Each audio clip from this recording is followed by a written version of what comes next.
성령의 기름 부음 안에서 행하는 치유사역.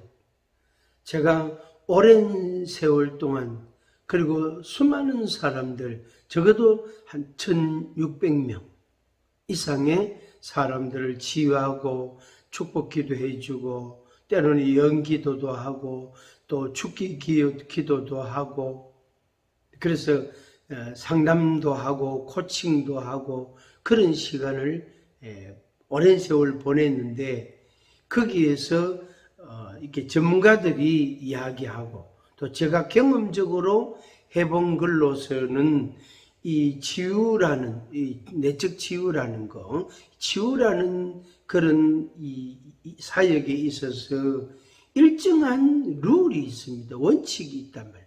그걸 이제 과정이라는 용어로 표현할 수 있는데 치유 사역의 과정, 내적 치유의 과정은 이런 것이다 하는 겁니다. 그걸 간략하게 여러분들에게 소개를 드리려고 합니다.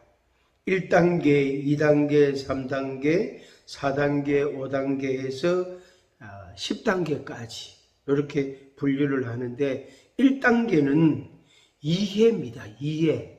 그래서 설명이 좀 필요하고 약간 이론적인 뒷받침이 좀 필요합니다. 책도 좀 읽을 필요가 있고 다른 전문가들의 이야기도 조금 참고할 수도 있고 내적 치유라는 게 이런 것이구나. 또 치유받고 회복되고 인생이 달라지는 것이 이런 의미를 갖고 있구나. 또 이렇게 하면 달라지겠구나 하는 이해. 때로는 좀 이렇게 아주 세밀하게 이해하는 것도 필요하고 포괄적으로 이해하는 것도 필요합니다. 그 다음에는 직면입니다. 이제 자기 문제로 들어가는 거죠. 이해는 전체적이라면은 이렇게 개론적이라면은 직면은 이제 자기에게로 향하는 겁니다. 생각과 마음과 그리고 이론 등을 총동원해서 자기 자신에게 집중하는 거예요. 그런데 이것이 어렵습니다. 힘이 듭니다. 때로는 이것이 고통스럽고 괴롭기도 합니다. 그런데 해야 됩니다. 안 하면 안 됩니다. 쉽게 말하면 이해로 끝나면은 그런 것이구나. 그렇게 하면 되겠구나. 뭐 그런 정도는 뭐 괜찮아. 나 그 정도는 내가 견딜만 해. 뭐 그런 것 정도 없는 사람 누가 있나 괜찮아. 통과. 뭐 별로 중대한 문제가 아니야. 그냥 넘어갈 수 있어. 이해할 수 있어. 그런 거는 그냥 내가 마음 풀고 그냥 넘어가면 돼. 이런 식으로 지나가 버린단 말이에요.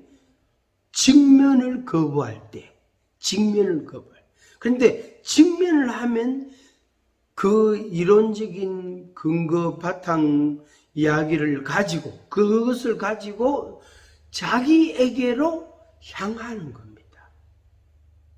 특히 자기 성장기, 자기 변화기, 자기 상처, 자기 아픔, 자기 마음속에 어떤 분노, 때로는 두려움이나 수치심이나 자기 속에 있는 어떤 것들, 자기만 알고 있는 어떤 것으로 눈이, 마음이 그쪽으로 집중한다. 그랬을 때에 굉장히 힘들어합니다. 괴로워합니다.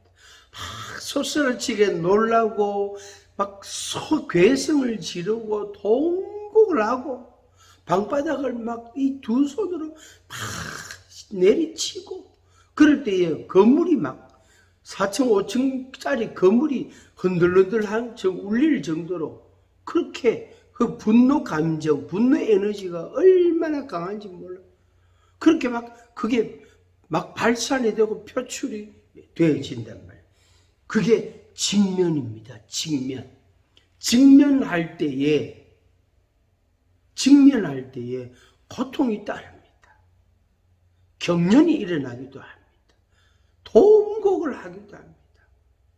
그렇지만은 직면이라는 과정을 거치지 않고서는 절대로 치유가 일어나지 않습니다. 수박 겉핥기식으로 끝나버립니다.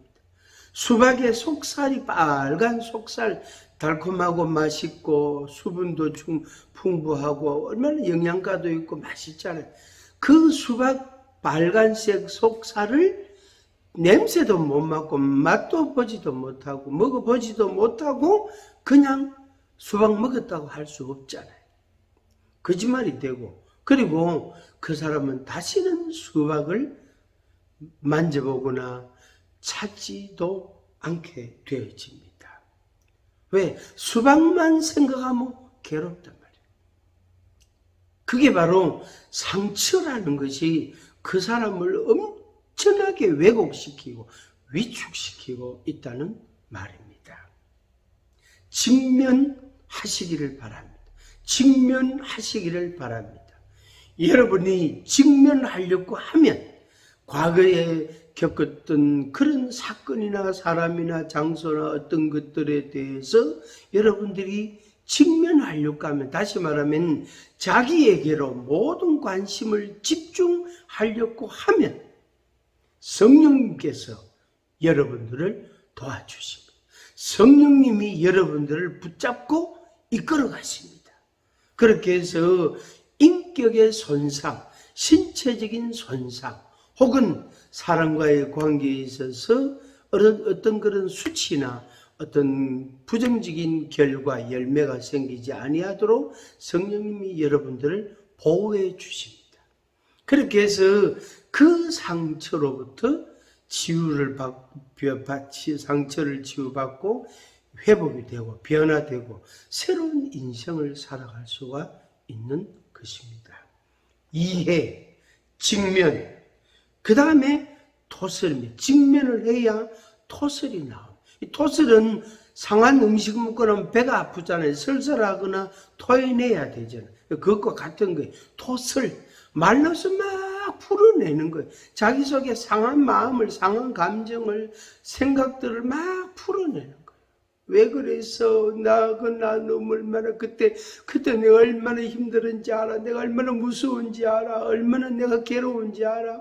막 자기 속에서 나한테 왜 그래? 왜 나한테 그렇게? 왜 나를 그렇게 괴롭혀? 하고 막 이렇게 토설해내는 거예요.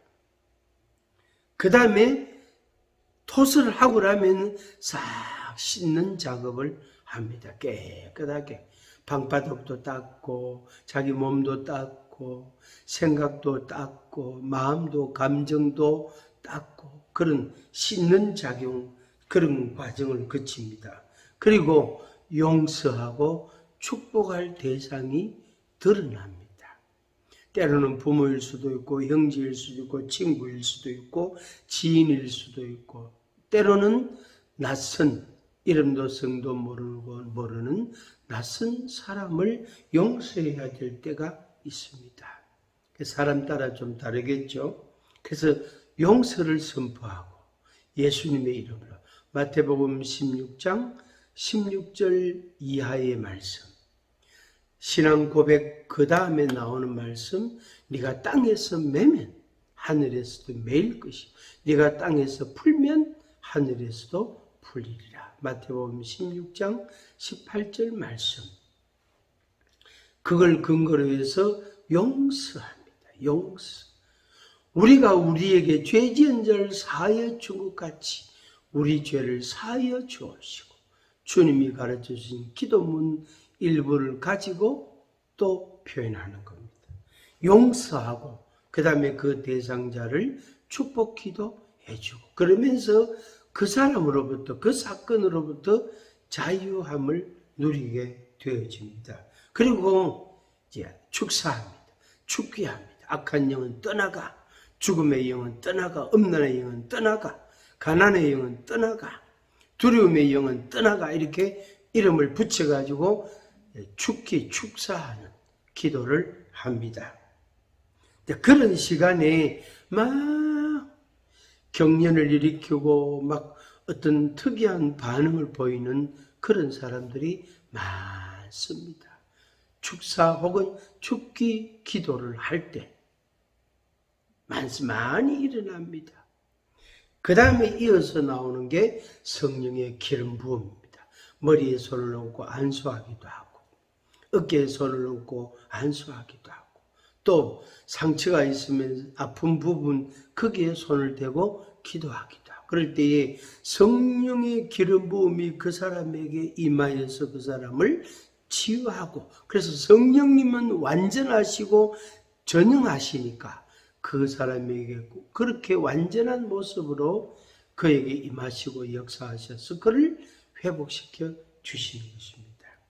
그리고 사랑하고 돌보고, 그 이제 내담자를 사랑하고 돌보고 이제 양육하고 또 성숙하도록 도와주고, 그리고 그리스도의 증인이 되게 하고 전도자가 되도록 그런 생활을 하도록 도와주고 안내해주고 그렇게 합니다.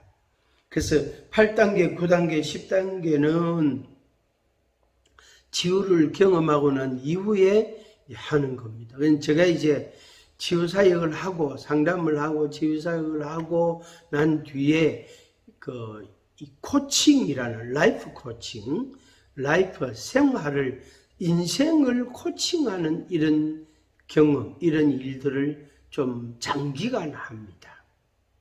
아주 장기간. 그래서 어떤 사람은 1년, 3년, 10년, 어떤 사람은 15년 이상 된 분들도 있습니다. 지금까지 그렇게 긴 세월 동안 종종 카톡도 주고받고, 그 다음에 전화 통화도 하고, 때로는 만나기도 하고, 그러면서 그 내담자를 어떻게 해요? 그리스도의 사람으로, 예수 그리스도의 증인으로 이렇게 세워가는 작업, 그 과정을 진행하는 겁니다. 그걸 라이프 코치라 이렇게 표현합니다. 그렇게 해서 단순히 치유로 끝나는 것이 아니고 예수 그리스도의 증인으로, 전도자로서 예수 그리스도의 제자로 세워지도록 도와주고 안내해주고 지도해주고, 그래서 훌륭한, 정말로 훌륭한 그리스도의 제자가 되어지는 것입니다. 그래서 그로 인해서, 그 사람으로 인해서 또 다른 많은 사람들에게 예수 그리스도의 은혜가, 사랑이 나타나게 되어지는 것입니다. 축복합니다. 시청자 여러분, 여러분도 이 치유와 회복을 경험하시고 라이프 코칭도 경험하시기를 당부를